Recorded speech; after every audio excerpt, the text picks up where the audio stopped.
A taxa média de juros cobrada das famílias, foi assunto da abertura do programa hoje, pelos bancos, subiu pelo sexto mês seguido em junho para 43% ao ano e já é o maior patamar desde que o Banco Central começou a divulgar os dados em março de 2011. Quem pode falar sobre isso, né, na verdade, e é doutor em economia, é o nosso querido amigo Rubens Teixeira. Muito bom dia, Rubens Teixeira.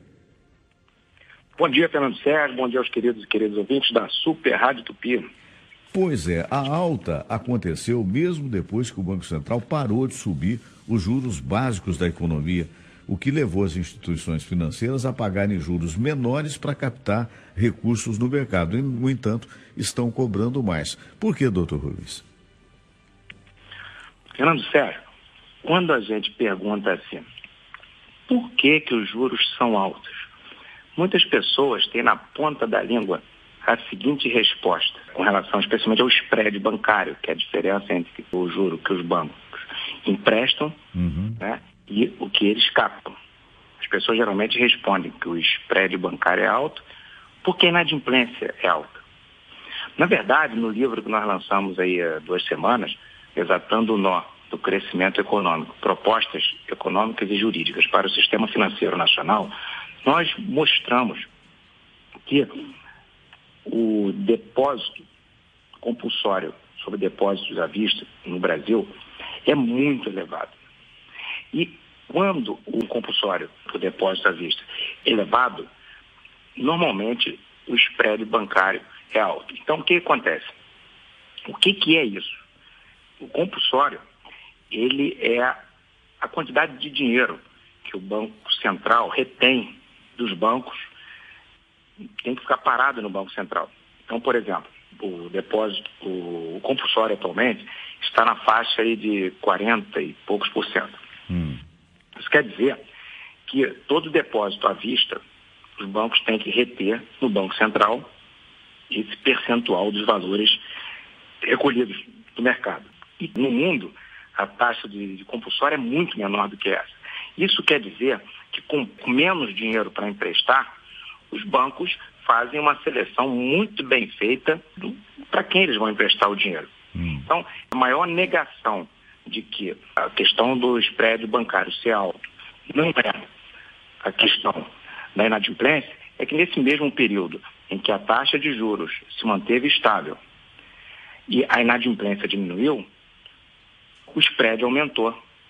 Então, ou seja, os bancos passaram a cobrar mais caro ainda os juros do consumidor, mesmo a taxa Selic não aumentando e a inadimplência tendo diminuído.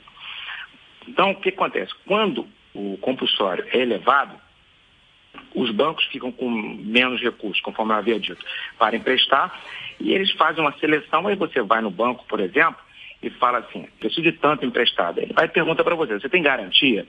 Aí você apresenta as suas garantias. Aí o risco do banco sair no prejuízo é mínimo. Por quê? Porque eles fazem uma seleção muito severa para quem vão emprestar. Eles não emprestam para pessoas que não têm garantia ou, enfim, que estão ali precisando. Eles emprestam geralmente para pessoas que não estão precisando. Que cidadão que, estando bem financeiramente, já não recebeu uma proposta de empréstimo de um banco. Então, por quê? Porque eles querem emprestar para quem tem. Para quê? Porque os juros são extremamente elevados, comparados aos níveis internacionais. Eles vão ganhar mais dinheiro ainda, vão se remunerar mais ainda. E, no final das contas, as pessoas que eventualmente precisam, mas não têm garantia ou têm condições que oferecem maior risco para os bancos, eles não emprestam.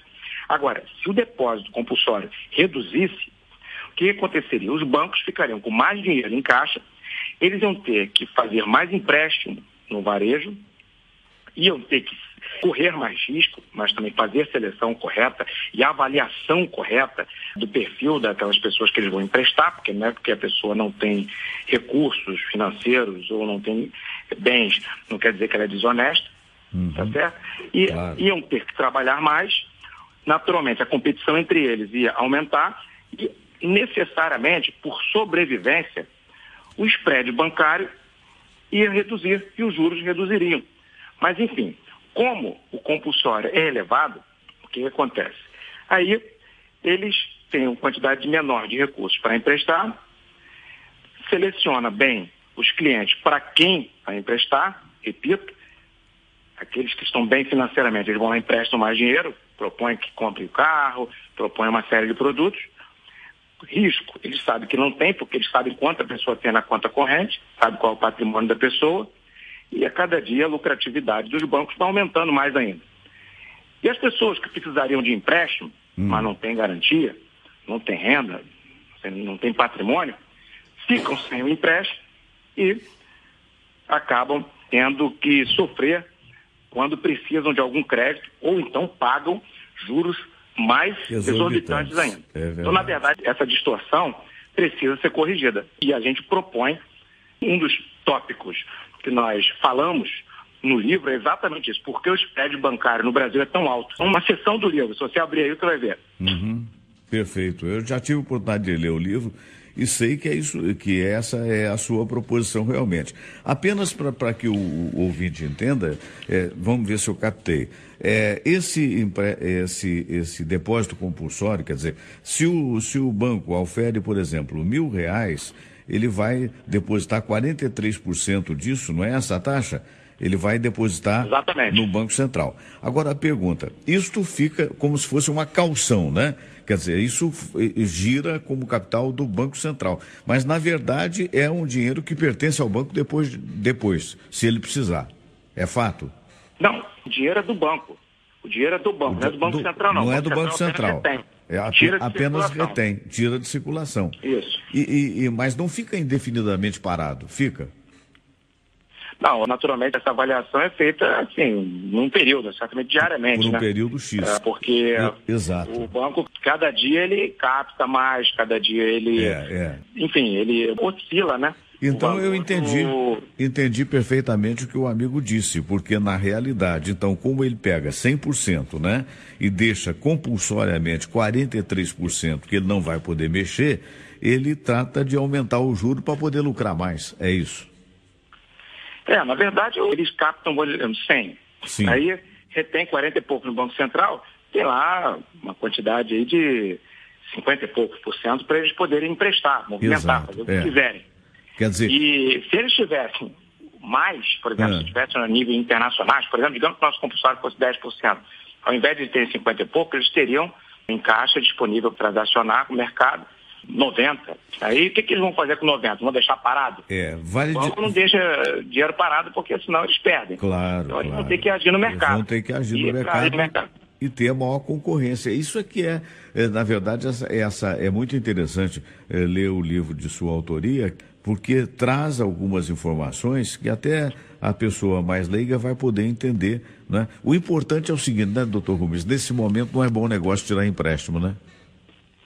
Com certeza. Agora, Fernando, deixa eu só fazer uma observação. Porque muitos economistas estão falando assim, provavelmente, ou muitas pessoas, cidadãos que percebem. Se reduzir o compulsório, o que vai acontecer? Vai aumentar o crédito, vai gerar um processo inflacionário. É verdade isso? É verdade se houver uma mudança brusca do compulsório. Mas no texto lá, a gente propõe uma mudança gradual para que o sistema financeiro possa se ajustar e a sociedade também se ajuste em alguns aspectos. Então, não é uma mudança brusca que a gente propõe de redução do compulsório, mas sim uma redução gradual num prazo estabelecido, enfim, só para aqueles que fizeram essa crítica, se fizeram, estão certos no ponto de vista que se for modificado imediatamente esse percentual, vai gerar um impacto inflacionário no mercado, a gente propôs uma coisa gradual para chegar e falamos sobre diversos aspectos, enfocamos outros pontos da economia que cabem nessa discussão. Perfeito. Mais do que você falou. Então, no momento, realmente, só devemos pegar dinheiro emprestado se for uma urgência extrema. Aliás, deve ser a nossa prática, tendo em vista que, normalmente, historicamente, os juros no Brasil são muito altos. É uma pena, mas é verdadeiro. Agora, doutor Rubens, apenas para fechar, as pessoas que estiverem interessadas no livro, onde podem encontrar? Nas boas livrarias, de um modo geral, não é isso? Nas livrarias, podem procurar no próprio Google, sempre as livrarias elas colocam seus produtos, seus livros, eles automaticamente aparecem nas lojas virtuais, uma grande livraria, todas têm lojas virtuais, e elas têm lá seu produto. Agora, a editora que lançou, a Nagashi, ela tem uma livraria que com certeza, se as outras não for encontrada, que é livroetcetera.com.br. Perfeito. Um grande abraço, meu amigo. Muito obrigado aí pelos seus esclarecimentos. Um abraço, Fernando Sérgio, você e os ouvintes da Super Rádio do Pedro.